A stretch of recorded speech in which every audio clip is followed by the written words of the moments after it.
Hi, my name is Dr. Peggy Parker. I'm a biological medicine doc and a naturopath. And a few years ago, I made a discovery that promises to be a medical game changer. I discovered that ionized water has some unique antioxidant properties that are absolutely foundational for regaining or maintaining health. And in order to prove that theory into scientific certainty, I need to do a clinical trial study. And doing this study has been an absolutely overwhelming passion of mine for the last few years.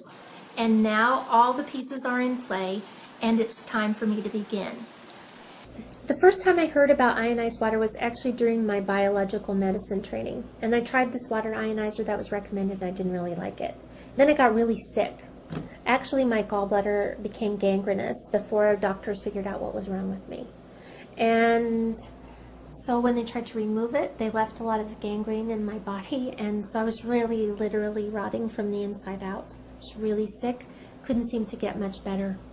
I tried everything that my naturopathic and biological medicine taught me that had worked to help my patients, but it wasn't really doing much for me. And a friend of mine told me about ionized water, and because I had a negative experience with it in the past, I just ignored her. And she kept talking to me about it, and I kept being sick. So one day I found out that there was a man coming from Japan to do a lecture. So I decided to go to the lecture, and during this 3-hour lecture, it took a long time because we had to do translation. During the 3-hour lecture, I drank 4 16-ounce glasses of this ionized water, and every symptom that I had disappeared, and it stayed gone for 2 full days. So I knew there was something important, I just couldn't figure out what it was. So I went home and I started thinking about it, and then I was like, oh, I think I might understand what's happening. So I went and bought an ionizer, arranged for 10 of my patients or friends who are all 60 years old or more to be part of an informal study. And they agreed to drink a certain amount of water every day and come back in after 1 week and 2 weeks and after a month to be tested. And so what I was doing is testing their blood, their urine, and their saliva, and hooking them up to some machines and kind of looking at things. Their test results were tremendously better. So it wasn't based on symptoms. What I was looking at was how minerals were being introduced into their cells, how the pH, how the cells would change pH, and how the rates of oxidation were changing. And oxidation happens when free radicals bombard your cells. And you have about 100 trillion cells in your body, and every day each one of those cells are assaulted with 10,000 by 10,000 free radicals. That damage is called oxidation. Free radicals are really just atoms or molecules that have lost an electron.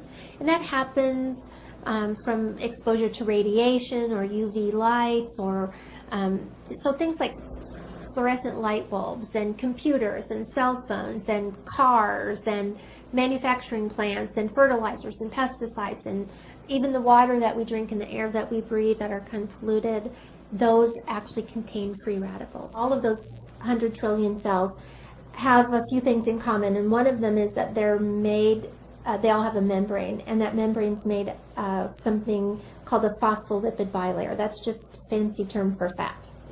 And fat is one of the things that's the most easily oxidized substances in your body. And we can see examples of that in your own kitchen. If you've ever fried anything and then later you try to clean that vent fan in your kitchen and that fat is thick and sticky, that's oxidized fat. Because our cell membranes are made primarily out of fat, as these free radicals enter our bodies, they start stealing electrons from the fat, causing a huge problem.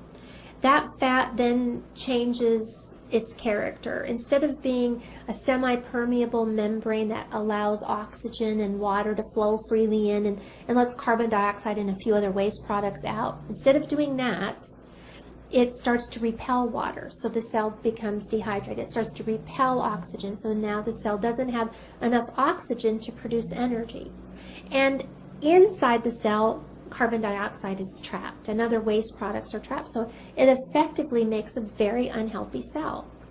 Well, those unhealthy cells will divide and multiply in your body just like all cells will. So healthy cells, unhealthy cells, they all do the same thing. They divide and make two new daughter cells that are identical to the parent cell. When that happens, we start to see tissues change. We start to see organs change. We start to see glandular systems change. And so wherever your genetic weakness is in your body, whether it's your eyes or your heart or your blood vessels or your skin or your pancreas, wherever the weak link is, that's where we're going to see a disease process or an illness begin to form. And unless you've been living under a rock for the last few years, then you know about antioxidants. You know that vitamins A, C, and E are antioxidants, and you know that all the brightly colored fruits and vegetables, even chocolate and coffee, contain antioxidants. In theory, the more antioxidants you consume, the more reversal of oxidation in your body, or the more it will stop that free radical damage. But there's a little known fact about these antioxidants that we take in supplement form or in our foods, and that is that as they do the very thing they're designed to do, which is quench a free radical, it becomes a free radical itself. So it donated an electron to a really bad free radical, and in turn it becomes a weak free radical. So you can see that it could slow down this process of aging and disease and death, but it could never really make a big enough impact to stop it. There's an interesting thing about ionized water. As I tested all of my patients, I began to see dramatic changes in the rates of oxidation on their cells. Couldn't figure out why, and then one day it was like a light bulb went off. I'm like, oh, this is about oxidation. What's happening is that as this oxidation disappears on their cells, everything else changes. I've been focusing on the wrong thing the whole time. My colleagues have been focusing on the wrong thing the whole time. I had a friend who said, you know what, this is just like hydrogen fuel cell technology.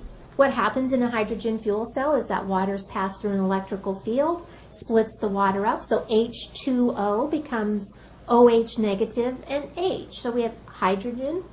And in the presence of platinum, which exists in all hydrogen fuel cells, those hydrogen easily, freely give up their electrons. So now what do we have? We have a bunch of free electrons. In hydrogen fuel cell technology, those free electrons are put down a little wire and we get electricity.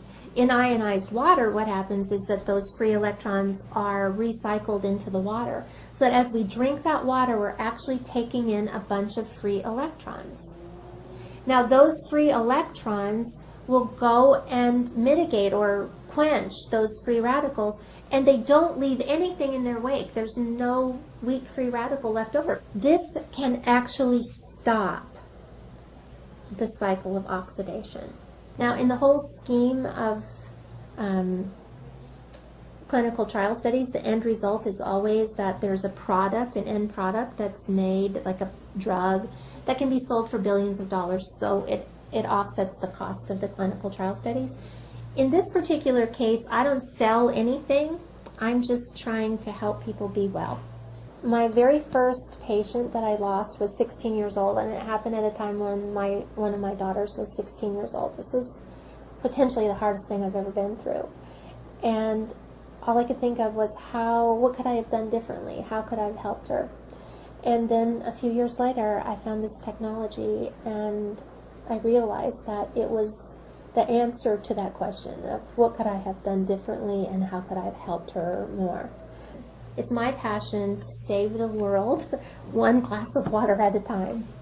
I know it sounds like a lofty goal, but I want to end as much disease and suffering in the world as I can, as fast as I can.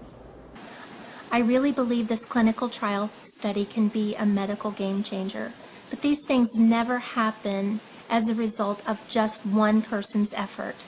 It takes so many people to accomplish a project like this. And with your support, I believe that we can move forward. I need you to help me spread the word. You can do it by emailing this video to everyone you know. Put it on your Facebook page. Pin it to your Pinterest board. Tweet about it and ask all of your friends to do the same. because I believe that together we can pioneer a change in the health of people all around the world, one glass of water at a time. Thanks so much.